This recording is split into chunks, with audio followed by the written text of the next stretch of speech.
Revenue information ബ്യൂറോയിലേക്ക് സ്വാഗതം. Revenue വാർത്തകൾ.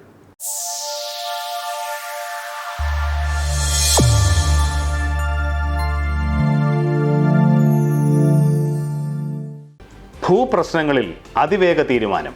മന്ത്രി കെ രാജൻ.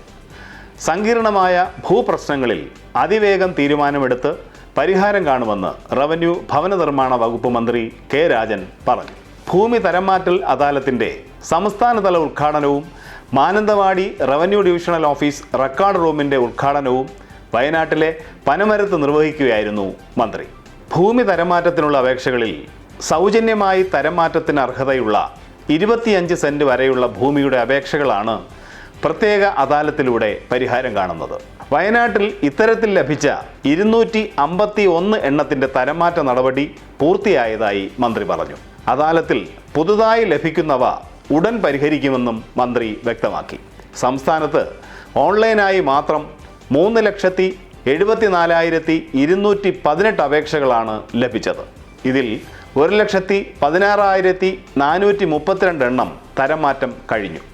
ശേഷിക്കുന്നവ പരിശോധിച്ച് നടപടികൾ സ്വീകരിച്ചു വരികയാണെന്നും മന്ത്രി പറഞ്ഞു. ഭൂമി സംബന്ധമായ പ്രശ്നങ്ങൾ പരിഹരിക്കുന്നതിന് തരംമാറ്റ പോർട്ടലിൽ ആവശ്യമായ മാറ്റങ്ങൾ വരുത്തി. ഭൂമിയുടെ ഫെയർ വാല്യൂ കൂടി പുനർനിർണയിച്ച് നൽകുന്നതിനാവശ്യമായ ഭേദഗതി തരംമാറ്റ പോർട്ടലിൽ ഇപ്പോൾ ഉൾപ്പെടുത്തിയിട്ടുണ്ട്.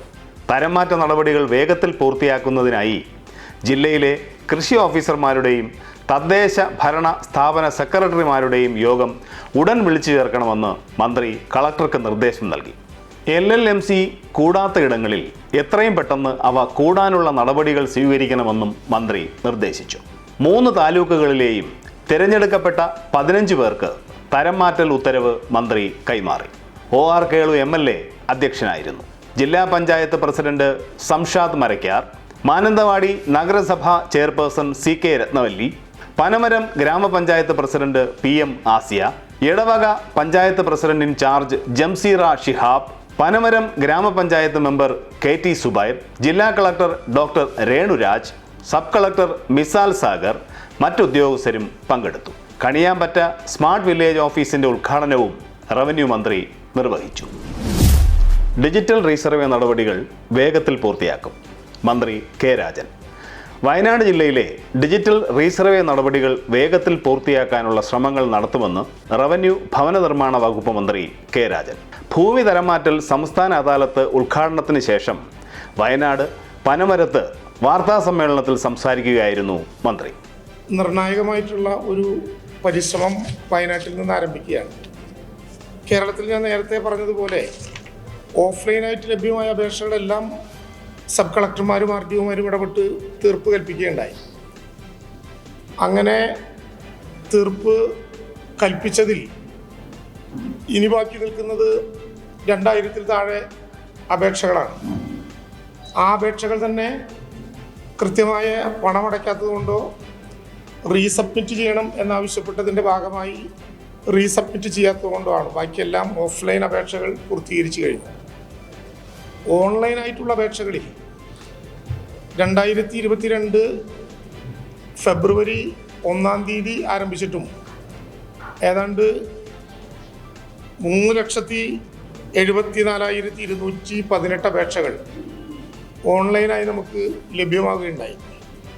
ആ അപേക്ഷകളിൽ ഈ കാലാവധിക്കകത്ത് 3,16,432 അപേക്ഷകൾ നമുക്ക് പൂർത്തീകരിക്കാനായി. സംസ്ഥാനത്ത് നടക്കുന്ന ഡിജിറ്റൽ സർവേയിലൂടെ ഇതിനകം 2,25,240 ഹെക്ടർ ഭൂമി ഡിജിറ്റലായി അളന്നു കഴിഞ്ഞു. 1-ാം ഘട്ട ഡിജിറ്റൽ സർവേയിൽ 2.19 ലക്ഷം ഹെക്ടറും 2-ാം ഘട്ട സർവേയിൽ 23 വില്ലേജുകളിലായി 6,240 ഹെക്ടറിലും അളവ് പൂർത്തിയായി. 1-ാം ഘട്ടത്തിലെ 200 വില്ലേജുകളിൽ 66 എണ്ണത്തിൽ സർവേ അതിരടയാള നിയമത്തിലെ 9(2) പ്രഖ്യാപനവും പൂർത്തിയായി. 28 വില്ലേജുകളിൽ 90%-ലധികം സർവേ ജോലികൾ പൂർത്തിയാക്കിയിട്ടുണ്ട്. സംസ്ഥാനത്ത് ഭൂമി തരംമാറ്റൽ അദാലത്തുകൾ വേഗത്തിൽ പൂർത്തിയാക്കും.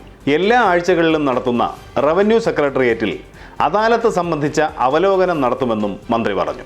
ഡിജിറ്റൽ റീസർവേ നടപടികൾ വേഗത്തിൽ പൂർത്തീകരിക്കാനുള്ള ശ്രമങ്ങളാണ് നടത്തുന്നത്. അതിനാവശ്യമായ എല്ലാ സംവിധാനങ്ങളും വകുപ്പ് ഒരുക്കും. ഫെയർ വാല്യൂവിൻ്റെ പുനർനിർണയം നടത്തുക എന്നത് നാളുകളായിട്ടുള്ള ആവശ്യമാണ്. സ്ഥലങ്ങളുടെ നേരിട്ടുള്ള പരിശോധനയും തരവും കണക്കിലെടുത്ത് സമാന ആധാരങ്ങൾ പരിശോധിച്ച് വില നിർണ്ണയിക്കേണ്ടതുണ്ട്. തരംമാറ്റ അപേക്ഷകളിലും സ്ഥലപരിശോധന നടത്തിയാണ് വില്ലേജ് ഓഫീസർമാർ റിപ്പോർട്ട് തയ്യാറാക്കുന്നത്. ഇതോടൊപ്പം വില പുനർനിർണയ സ്റ്റേറ്റ്മെൻറ്റ് കൂടി തയ്യാറാക്കുന്ന പക്ഷം ഭൂമിയുടെ ഫെയർ വാല്യൂ കൂടി പുനർനിർണയിച്ച് നൽകാവുന്നതാണെന്നും ഇതിനാവശ്യമായ ഭേദഗതി തരംമാറ്റ പോർട്ടലിൽ ഉൾപ്പെടുത്തിയിട്ടുണ്ടെന്നും മന്ത്രി പറഞ്ഞു. പട്ടയ മിഷന്റെ പ്രവർത്തനങ്ങളും ദ്രുതഗതിയിലാണ്. എല്ലാ റവന്യൂ രേഖകളും ATM കാർഡ് രൂപത്തിൽ സൂക്ഷിക്കാൻ കഴിയുന്ന റവന്യൂ കാർഡ് എന്ന ആശയവുമായി സർക്കാർ മുന്നോട്ട് പോവുകയാണ്. നവകേരള സദസ്സിൽ ലഭിച്ച പരാതികളെല്ലാം വേഗത്തിൽ തീർപ്പാക്കുമെന്നും മന്ത്രി വ്യക്തമാക്കി. വാർത്താസമ്മേളനത്തിൽ OR Kelu MLA, Panamaram panchayat president PM Asiya, ജില്ലാ collector doctor Renuraj, ADM NI ഷാജു, സബ് കളക്ടർ മിസാൽ സാഗർ ഭരത് തുടങ്ങിയവർ പങ്കെടുത്തു. തിരുവനന്തപുരം ജില്ലയിൽ 4 വില്ലേജ് ഓഫീസുകൾ കൂടി സ്മാർട്ടായി.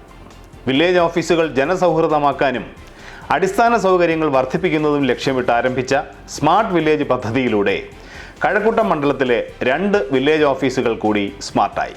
നിർമ്മാണം പൂർത്തിയായ ഉള്ളൂർ, കഴക്കൂട്ടം സ്മാർട്ട് വില്ലേജ് ഓഫീസുകൾ റവന്യൂ മന്ത്രി K രാജൻ ഉദ്ഘാടനം ചെയ്തു. ഉള്ളൂരിലും കഴക്കൂട്ടത്തുമായി നടന്ന ഉദ്ഘാടന സമ്മേളനങ്ങളിൽ കടകംപള്ളി സുരേന്ദ്രൻ MLA അധ്യക്ഷത വഹിച്ചു. കാട്ടാക്കട മണ്ഡലത്തിലെ വിളവൂർക്കൽ വില്ലേജ് ഓഫീസും വട്ടിയൂർക്കാവ് മണ്ഡലത്തിലെ കവടിയാർ വില്ലേജ് ഓഫീസും സ്മാർട്ട് വില്ലേജ് ഓഫീസുകളാക്കി നാടിന് സമർപ്പിക്കുന്ന ചടങ്ങ് റവന്യൂ മന്ത്രി K രാജൻ ഉദ്ഘാടനം ചെയ്തു. വിളവൂർക്കൽ സ്മാർട്ട് വില്ലേജ് ഓഫീസ് ഉദ്ഘാടന ചടങ്ങിൽ IB സതീഷ് MLA അധ്യക്ഷനായിരുന്നു. കവടിയാറിൽ നടന്ന ചടങ്ങിൽ VK പ്രശാന്ത് MLA അധ്യക്ഷനായി. ചടങ്ങുകളിൽ ജില്ലാ പഞ്ചായത്ത് പ്രസിഡന്റ് D സുരേഷ് കുമാർ, ത്രിതല പഞ്ചായത്ത് അംഗങ്ങൾ, ജില്ലാ collector Jeromic George, ADM Anil Jose തുടങ്ങിയവർ സന്നിഹിതരായി. റവന്യൂ ഭവൻ ശിലാസ്ഥാപനം 24-ന്. സംസ്ഥാന റവന്യൂ വകുപ്പിൻ്റെ ചിരകാല സ്വപ്നമായ ആസ്ഥാന മന്ദിരം റവന്യൂ ഭവൻ്റെ ശിലാസ്ഥാപനം ജനുവരി 24 മുഖ്യമന്ത്രി പിണറായി വിജയൻ നിർവഹിക്കും. റവന്യൂ ഭവന നിർമ്മാണ വകുപ്പ് മന്ത്രി K രാജൻ അധ്യക്ഷത വഹിക്കും. ചടങ്ങിൽ പൊതുവിദ്യാഭ്യാസ വകുപ്പ് മന്ത്രി V ശിവൻകുട്ടി, ഭക്ഷ്യ പൊതുവിതരണ വകുപ്പ് മന്ത്രി GR Anil, VK Prasanth MLA, Thiruvananthapuram mayor Arya Rajendran, deputy mayor PK Raju, സംസ്ഥാന chief secretary doctor V Venu, revenue principal secretary Tinku Biswal, land revenue commissioner doctor A Kaushikan, survey director Sriram Sambasivarao, ILDM executive director A Geetha, ജില്ലാ കളക്ടർ ജെറോമിക് ജോർജ് തുടങ്ങിയവർ പങ്കെടുക്കും. കവടിയാറിൽ ആധുനിക സൗകര്യങ്ങളോടെ 34,617 ചതുരശ്ര അടിയിൽ നിർമ്മിക്കുന്ന മന്ദിരത്തിൽ land revenue commissionerate, land board office, Kerala land information mission, Kerala land modernisation mission, conference hall, dormitory തുടങ്ങിയ സൗകര്യങ്ങളും ഉണ്ടാകും. 25 കോടി രൂപ ചെലവിലാണ് റവന്യൂ ഭവൻ നിർമ്മിക്കുന്നത്. റവന്യൂ ഭവൻ നിർമ്മാണത്തെക്കുറിച്ച് റവന്യൂ മന്ത്രി K രാജൻ. കേരളത്തിലെ റവന്യൂ വകുപ്പിന് ഒരു ആസ്ഥാനം ഉണ്ടാകുന്നു. 57-ൽ ഐക്യ കേരളം രൂപീകരിക്കപ്പെട്ടതിന് ശേഷം റവന്യൂ വകുപ്പാണ് ഭൂമിയുമായി ബന്ധപ്പെട്ട എല്ലാ പ്രശ്നങ്ങളും കൈകാര്യം ചെയ്യുകയും എല്ലാ വകുപ്പിൻ്റെയും ഭൂമി വിഷയങ്ങൾ തീരുമാനമെടുക്കുകയും ചെയ്യുന്ന വകുപ്പെങ്കിലും റവന്യൂ വകുപ്പിന് സ്വന്തമായൊരു ആസ്ഥാനം ഇതുവരെ ഉണ്ടായിട്ടില്ല. ഇക്കാര്യങ്ങൾ ശ്രദ്ധയോടെ പരിശോധിച്ചപ്പോഴാണ് റവന്യൂ വകുപ്പിന് ഇപ്പോൾ ഒരാസ്ഥാനം ഈ ഘട്ടത്തിലെങ്കിലും ആരംഭിക്കണം എന്ന് നാം കരുതിയത്. അതനുസരിച്ച് 24-ാം തീയതി രാവിലെ 11:30 ബഹുമാനപ്പെട്ട കേരളത്തിൻ്റെ മുഖ്യമന്ത്രി ശ്രീ പിണറായി വിജയൻ ഏതാണ്ട് 1.5 ഏക്കർ സ്ഥലത്ത് കവടിയാറിൽ റവന്യൂ വകുപ്പിൻ്റെ മാത്രമായി ഉയരാൻ പോകുന്ന റവന്യൂ ഭവൻ എന്ന ആസ്ഥാന മന്ദിരത്തിൻ്റെ ശിലാസ്ഥാപന കർമ്മം നിർവഹിക്കുകയാണ്. വളരെ കുറഞ്ഞ കാലങ്ങൾ കൊണ്ട് അതിൻ്റെ നിർമ്മാണങ്ങൾ പൂർത്തീകരിക്കാൻ കഴിയും എന്നാണ് ഞങ്ങൾ പ്രതീക്ഷിക്കുന്നത്. എല്ലാവർക്കും ഭൂമി, എല്ലാ ഭൂമിക്കും രേഖ, എല്ലാ സേവനങ്ങളും സ്മാർട്ട് എന്ന മുഖമുദ്രാവാക്യത്തോടെ റവന്യൂ വകുപ്പിനെ ഏറ്റവും ജനകീയമാക്കാനുള്ള, ഏറ്റവും സുതാര്യവും വേഗതയിലുമാക്കാനുള്ള പരിശ്രമങ്ങൾക്ക് നിങ്ങളുടെ എല്ലാം പിന്തുണയുണ്ടാകണമെന്ന് സവിനയം അഭ്യർത്ഥിക്കുന്നു. ഇവിടെ നടക്കുന്ന ഈ മനോഹരമായ ചടങ്ങിൽ ബഹുമാനപ്പെട്ട മുഖ്യമന്ത്രി ഉൾപ്പെടെയുള്ള ആളുകൾ എത്തിച്ചേരുമ്പോൾ നിങ്ങളുടെ സാന്നിധ്യവും പിന്തുണയും ഇക്കാര്യങ്ങൾക്കുണ്ടാകണം. ഇതോടെ ഈ ബുള്ളറ്റിൻ പൂർണ്ണമാകും.